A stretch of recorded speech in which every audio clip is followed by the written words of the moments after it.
ساکنان جماعت شهرکی وخش ناحیه وخش در فضای آسایشته وطن صاحب استقلالمان با ارجگذاری به تمدن نیاگان، فرهنگ روزگارداری و انجام آیین‌های نیک و پسندیده سازندگی و زمین استفاده بری امسال نیز تنتنه‌های جشن نوروز بین المللی را با رعایت سنت‌های خاص آن تجلیل نمودند. با گفته آنها همین گونه سرجمی اهل جامعه در چاره‌بینی‌های گوناگون و حصه‌گذاری دستجمعانه در روند باثبات کارهای آبادانی و سازندگی طی سالهای آخر امکان فراهم آورده است که سطح و صفت روزگار ساکنان بهتر و به طلبات زمان جوابگو گردد. در برابر دیگر منطقه‌های مملکت در جماعت شهرک وخش با استقبال ارزنده جشن 35 سالگی استقلالیت دولتی، تعمیر و ازنوسازی و بنیاد ده‌ها انشاءات گوناگون تعینات به نقشه گرفته شده است که در این کار سهم صاحبکاران محلی و اهل جماعتچگی نظررس ارزیابی می‌گردد.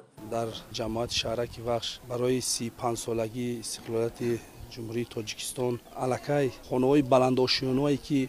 نه کم از 5 آشیانه بلند با نقشه گرفته شده است همین سال با استفاده داده می شود. در ادامه کارهای سازندگی بهر باز هم آباد و زیبا نمودن مرکز ناحیه شهرک وخش در برابر شینانیدن نهال و گل و بوته‌های آرایشی در شفت راه‌ها همزمان جهت تامین بخطری برای واسطه‌های نقلیات و پیاده‌گردان مطابق قاعده‌های راه و نقلیات کنار راه‌ها پنجره‌بندی گردیده است. طبق اطلاع مسئولین بخشیده به جشن 35 سالگی استقلالیت دولتی جمهوری تاجیکستان در ناحیه وخش از نوسازی و بنیاد بیش از 250 انشاءات گوناگون تعینات به نقشه گرفته شده است که تا به امروز قسمت از آن مورد استفاده قرار داده شده در دیگر انشاءات بنیاد شونده کارهای ساختمانی ادامه دارد. طور مشاهده گردید با مقصد تامین طلبات عائله و بازار استعمالی با محصولات گوناگون کشاورزی ساکنان ناحیه وخش زمین خواجگی‌های دهقانی، یاری رسان پرزیدنتی و قطعه‌های نزد حولگی را نیز مقصدناک استفاده می‌نمایند. طور ساکنان ابراز نمودند محض پایداری استقلال دولتی و صلح و آسایشتگی باعث رشد و پیشرفت